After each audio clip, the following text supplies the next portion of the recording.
마늘밭이 텅 비어 있는데 지금 거기에 무엇을 심어야 할지 아직 결정하지 못하고 계신가요? 그리고 매년 추석이 다가올 때마다 분명히 텃밭이 있는데도 왜 장바구니 가격만 점점 더 무거워지는 걸까요? 이 두 가지 고민, 오늘 이 영상 하나로 한꺼번에 해결해 드리겠습니다.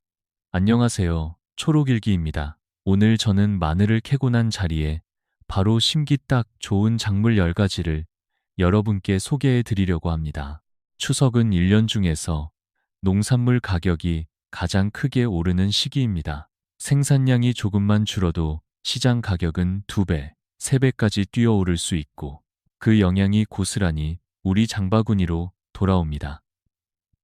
그런데 텃밭이 있으면서도 제때 작물을 심지 않아 결국 비싼 돈을 주고 농산물을 사오는 분들을 저는 해마다 정말 많이 봐왔습니다.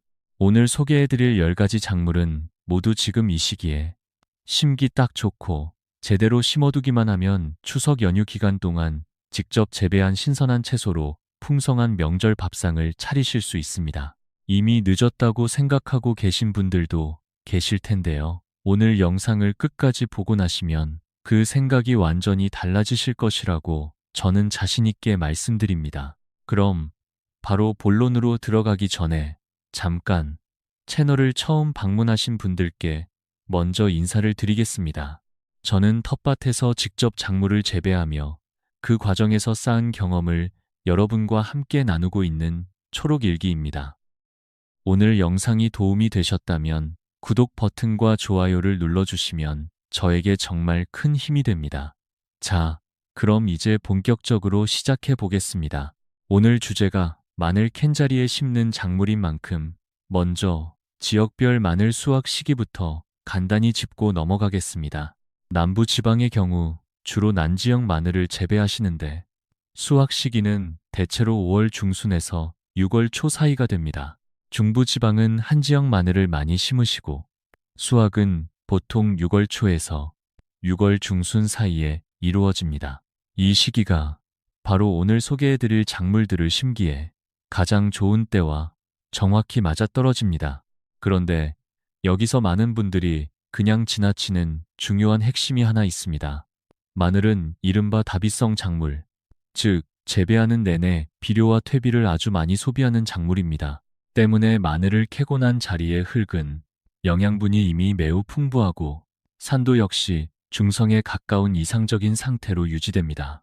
이게 왜 중요하냐면 오늘 소개해드릴 10가지 작물 중에는 이 비옥한 땅에 비료를 조금이라도 더 넣는 순간 오히려 수확량이 급격히 줄어드는 작물이 있기 때문입니다. 반대로 콩과 식물처럼 땅의 질소를 스스로 공급해주는 작물을 함께 심으면 마늘이 소비한 영양분을 자연스럽게 되살릴 수도 있습니다. 이 차이를 미리 알고 심는 것과 모르고 심는 것, 가을 수확 때 그 결과는 완전히 달라집니다. 지금부터 소개해드리는 내용 하나하나를 꼭 기억해 두시고 바로 첫 번째 작물부터 함께 살펴보겠습니다. 첫 번째 작물은 대파입니다. 많은 분들이 대파는 반드시 4월이나 5월 안에 심어야 한다고 알고 계신데요. 사실 6월에 마늘을 캐고 난 자리에도 충분히 심을 수 있습니다. 다만 이 시기에는 씨앗으로 파종하시면 추석 전에 수확하기가 어려워지기 때문에 반드시 모종을 구입해서 심어주셔야 합니다. 조금 더 빠른 수확을 원하신다면 작은 모종 대신 이미 어느 정도 자란 실대파를 구입해서 심어주시는 것도 좋은 방법입니다. 모종을 심을 때는 두세 주씩 모아서 8cm에서 10cm 간격으로 심어주시고 뿌리가 휘어지지 않도록 반드시 곧게 세워 심는 것이 중요합니다. 뿌리가 휘어진 채로 심으면 수확할 때 파 자체가 구부러지게 되니 꼭 주의해 주세요. 그리고 마늘을 캔 직후부터 전국적으로 장마가 시작되는데 대파는 물 빠짐이 좋지 않은 밭에 심으면 뿌리가 썩어 한 해 농사를 통째로 망칠 수 있습니다. 반드시 두둑을 높게 만들어 배수가 잘 되는 환경을 조성해 주셔야 하고 우리나라 토양은 대부분 산성을 띠기 때문에 심기 전에 석회를 조금 뿌려 산도를 중성에 가깝게 조절해 주시면 대파가 훨씬 건강하고 곱게 자랍니다. 두 번째 작물은 녹두입니다. 콩과 작물 중에서도 텃밭에서 재배하는 분들이 많지 않은 편인데요. 사실 녹두는 지금 이 시기에 심기에 정말 알맞은 작물입니다. 다른 콩과 작물보다 재배 기간이 짧고 앞서 말씀드린 것처럼 뿌리에서 질소를 스스로 공급해 마늘이 소비한 땅의 영양분을 자연스럽게 되살려주는 효과도 있습니다. 녹두는 씨앗을 뿌리고 나서 한꺼번에 수확하는 것이 아니라 꼬투리가 검게 변한 순서대로 하나씩 따주는 방식으로 수확이 이루어집니다. 추석 무렵에는 이렇게 직접 키운 녹두로 녹두전이나 녹두죽을 만들 수 있고 송편소로도 훌륭하게 활용하실 수 있습니다. 아직 텃밭에 녹두를 한 번도 심어보지 않으셨다면 이번 기회에 꼭 도전해 보시길 권해드립니다. 그럼 이어서 세 번째 작물로 넘어가겠습니다. 이 작물은 마늘 캔 자리에 심을 때 절대 해서는 안 되는 실수가 있는데요. 이 점만 조심하시면 추석 밥상에서 빠질 수 없는 재료를 직접 기르실 수 있습니다. 세 번째 작물은 고구마입니다. 앞서 예고해 드린 대로 마늘 캔 자리에 고구마를 심을 때 절대로 해서는 안 되는 실수가 하나 있습니다. 바로 퇴비나 비료를 추가로 넣는 것입니다. 마늘은 다비성 작물이라 이미 텃밭 비옥도가 상당히 높은 상태인데 이 땅에 비료까지 더 넣어주게 되면 고구마는 줄기와 잎만 무성하게 자라고 정작 우리가 원하는 고구마 알은 거의 달리지 않게 됩니다. 고구마 순을 심을 때는 퇴비도 어떤 비료도 절대 추가하지 마시고 그대로 심어 주셔야 합니다. 또 한 가지 중요한 점이 있는데요. 고구마 순을 심을 때는 수직으로 꽂는 것보다 순을 비스듬히 눕혀서 여러 마디가 흙에 닿도록 심어 주시는 것이 훨씬 좋습니다. 이렇게 해야 여러 마디에서 동시에 뿌리가 내려 고구마가 풍성하게 달리기 때문입니다. 6월에 심어도 추석이 보통 9월 말에서 10월 초 사이에 있기 때문에 100일에서 120일의 생육 기간을 충분히 확보할 수 있으니 지금이라도 전혀 늦지 않았습니다. 네 번째 작물은 참깨입니다. 많은 분들이 참깨도 5월이 심는 시기라고 알고 계시지만 참깨는 추위에 매우 약한 작물이기 때문에 오히려 6월이 훨씬 더 안전한 시기입니다. 그리고 여기서도 고구마와 마찬가지로 마늘 캔 자리에 심을 때는 비료를 절대 추가하시면 안 됩니다. 참깨 씨앗을 파종할 때는 30cm 간격으로 넓게 심어주시고 씨앗이 겨우 가릴 정도로만 아주 얇게 흙을 덮어주세요. 너무 빽빽하게 심으면 줄기가 서로 엉켜 쓰러지고 수확량도 크게 줄어드니 간격은 반드시 여유 있게 유지해 주셔야 합니다. 참깨는 기름을 짤 목적이 아니더라도 작은 텃밭에서 조금만 길러도 추석 때 송편소를 만들거나 명절 음식에 통참깨로 충분히 활용할 수 있습니다.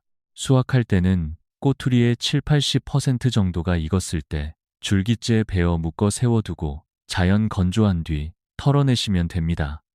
그럼 이어서 다섯 번째 작물로 넘어가겠습니다. 다섯 번째 작물은 토란입니다. 토란 역시 가장 많이 심는 시기는 5월이지만 지금 이 시기에 씨토란이 아닌 토란 모종을 구입해서 심어주신다면 충분히 재배가 가능합니다. 이 시기에 토란 모종을 심으셨다면 추석 기간 동안 알토란을 수확하기는 조금 어려울 수 있지만 토란대는 충분히 수확해서 드실 수 있습니다.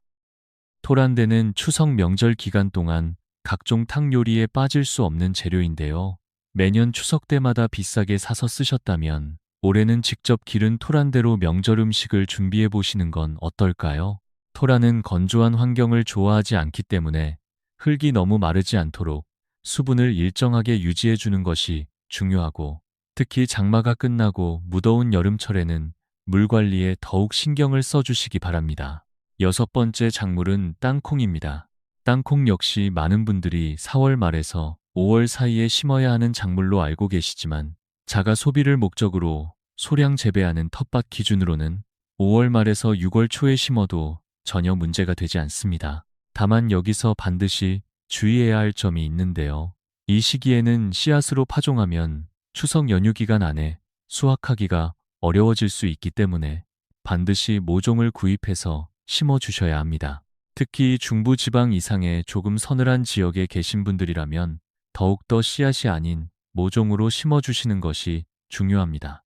모종으로 심었을 때 생육기간을 그만큼 단축시킬 수 있어서 추석 연휴 기간 안에 수확할 수 있는 가능성이 훨씬 높아지기 때문입니다. 수확 시기는 첫서리가 내리기 직전을 기준으로 잡아주시면 되고, 뽑아낸 땅콩은 뿌리에 달린 채로 그늘에서 잘 건조해 주시면 됩니다. 그럼 이어서 7번째와 8번째 작물로 넘어가겠습니다.